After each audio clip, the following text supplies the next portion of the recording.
Hi guys, I'm back. So today we're going to use some of that leftover chicken from yesterday to make a chicken pot pie.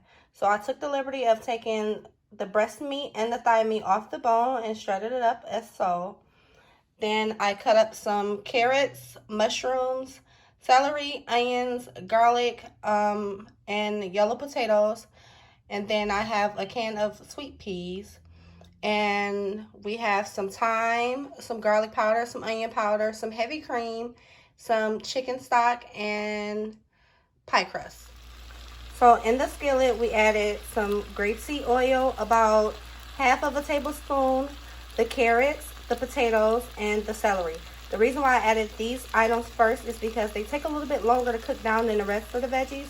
So you want to make sure that you add them first so the rest of the veggies do not get soggy, and also these have enough chance to cook. So now that we have these softening up a tad, you see it really doesn't take that long to cook down. We're going to go ahead and we're going to add the seasoning and the onions. So again, for the seasoning, I just have some thyme, garlic, onion, and black pepper in there. I didn't really add any salt this time because there is salt on the chicken, and also there will be salt in the broth. Let's give it a quick stir.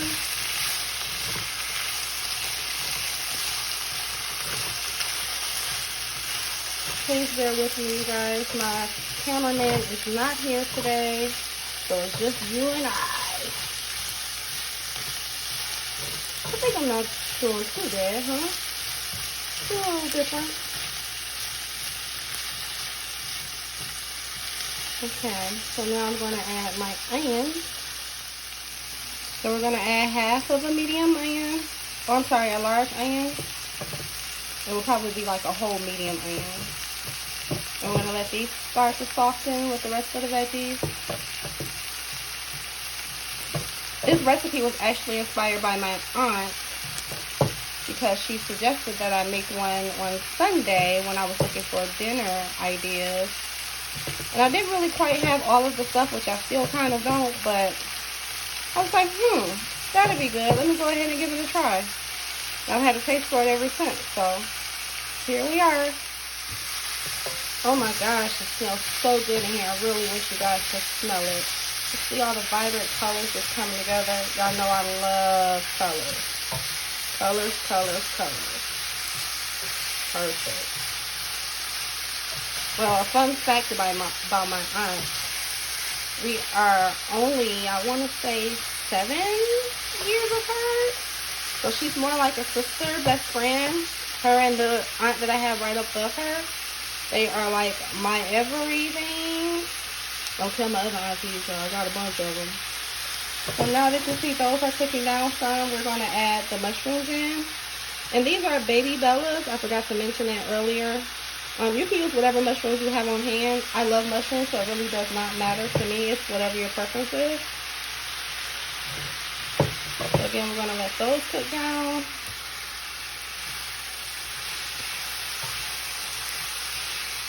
You see how everything is kind of starting to get translucent a little bit. We're going to add our chicken and our peas last because they are practically already done. They just really need to be warmed up. So this is like the main part right here.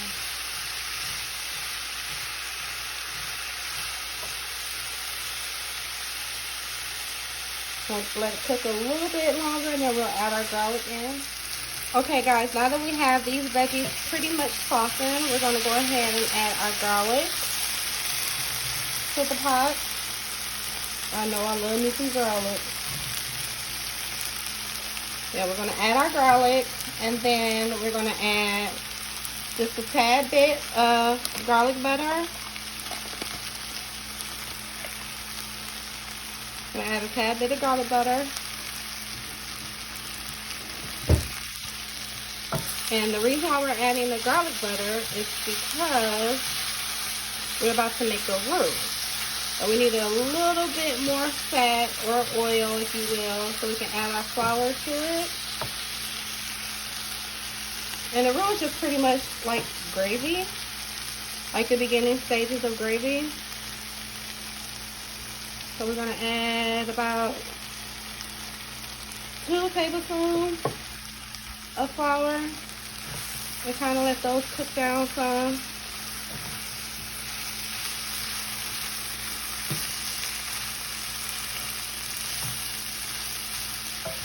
You want it to start getting some browning and color to it. I feel like I say color a lot, huh?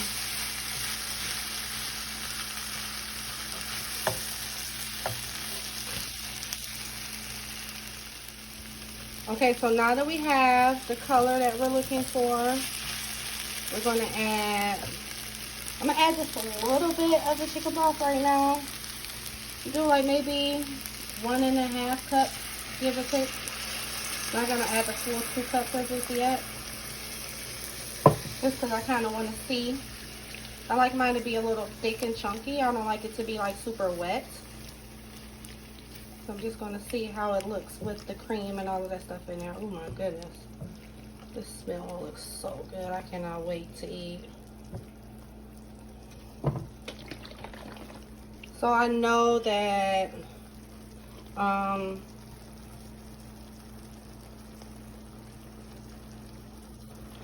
there have been, excuse me, I'm trying to open it.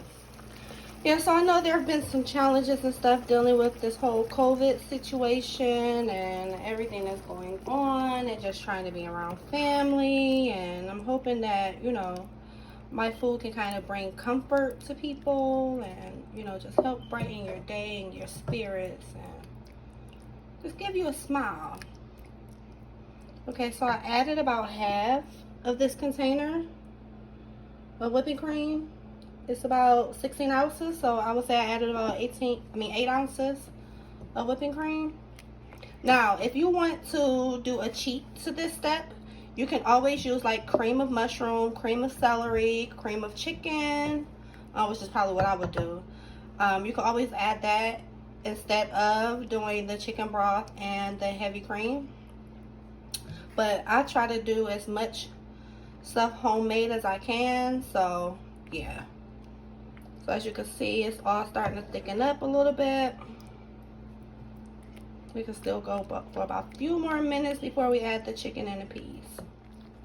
Okay guys, I've added the chicken. Sorry I had to do it off cam because it's just me. I'm not an octopus, I only have 2 hands. So as you can see, it's getting really, really thick and creamy, which is what I like. You can always add a little bit of more chicken broth and a little bit more cream if you feel like it's getting a little bit too thick on you, which I think I might add a little bit more chicken broth. Just because I want it to cook just a little bit longer, just so I can get those potatoes and stuff a little bit more soft. At this point, you can always taste to see if maybe you want to add some more seasonings, maybe a different flavor, a different layer of flavor. When it comes to things like this, I like to use bay leaves and stuff like that, but I didn't want to today because just wasn't in the mood for it. So I know I say that a lot, huh? But that's just it. When I'm in the kitchen, I just go as I feel. Sometimes I may stick to my normal. Sometimes I may change it up, switch it up. That's how I keep the family happy. They don't want to eat the same flavors over and over and over again. They get tired. So I'll be back. Okay guys, everything is about ready for me to add the sweet peas in. As you see, you still want your potatoes and your carrots to have a little bit of snap to them because they will go in the oven. But you just want it to be easy to poke into. You can't see that, huh? You just want it to be easy to poke into, like so. But still have some give. Easily slide off the fork. That's not easy, but there you go. Okay, so now it's ready for the peas, and then it's ready to go into our baking dish with the pie crust. So I've laid my store-bought pie crust into the pan. I'm just going to poke just a little bit of holes in here just so it can vent. Not a lot. You don't necessarily have to do this, but I do. I don't know why. But it's just something that I do. So I'm going to show you.